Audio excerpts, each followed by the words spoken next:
کیا قربانی 3 دنوں میں درجے کے لحاظ سے برابر نہیں، پہلے دن افضل ہے؟ عید کے دن عورت اشراق چاش پڑھ سکتی ہے، نہ پڑھا کرے۔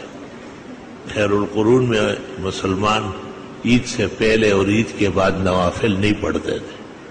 کیا قرض لے کر قربانی کر سکتے؟ جب واجب ہو گئی آپ پر تو واجب کی ادائیگی کے لیے قرض لینا واجب ہے۔ جو زکوٰۃ دی وہی قربانی کرے۔ جی ہاں، زکوٰۃ کے علاوہ بھی لوگ ہیں جن پر زکوٰۃ تو شاید نہیں آئے گی، قربانی آ جاتی ہے۔ قربانی کے لیے کم سرمایہ کافی ہے۔ پوچھا ہے کہ ایک شخص نے اپنی قربانی کسی اور ملک بھیج دیا جہاں عید ایک دن پہلے ہے۔ جس جگہ قربانی ہے وہاں کے عید کا اعتبار ہونا چاہیے۔ تقریر میں یہ مسئلہ بیان ہوا ہے۔ اللہ آپ کے علم مرتبہ سربلندی آمین۔ 2 یا 3 افراد کے گھرانے میں ایک بکرا، دمبا یا گائے کے ایک حصے قربانی اس کی ہو سکتی، پورے گھر کی طرف سے ایک قربانی، یعنی حیوانات تول سے لینا جائز ہے۔ قربانی کے جانور کو قبلہ رخ لٹانا ضروری ہے، بہتر ہے۔ ایک بکری کا منہ ٹیڑھا ہے تو اس کی قربانی جائز ہے؟ جائز ہے۔ میں دینی مدرسے کا طالب ہوں، میرے پاس گھر میں تقریباً 37,000 روپے کی کتاب ہے، قربانی واجب ہے آپ پر؟ کیا غیر مسلم تکبیر پڑھ کر جانور ذبح کرے؟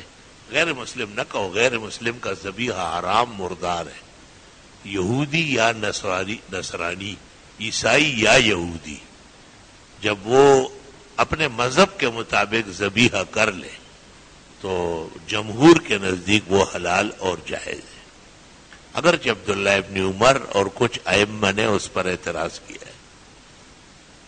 ایک قربانی کے جانور کو قابو نہ کر سکے، قربانی سے پہلے وہ بھاگ نکلا، پھر اس کے اوپر گولیاں ماری، پستول سے، پھر کلاشنکوف سے۔ بہرحال یہ تدبیر حدیث میں بھی آئی ہے کہ جب جانور بد کے اور نہ پکڑے تو فرمایا یہی کر لو، قربانی درست اور صحیح ہے اس کی۔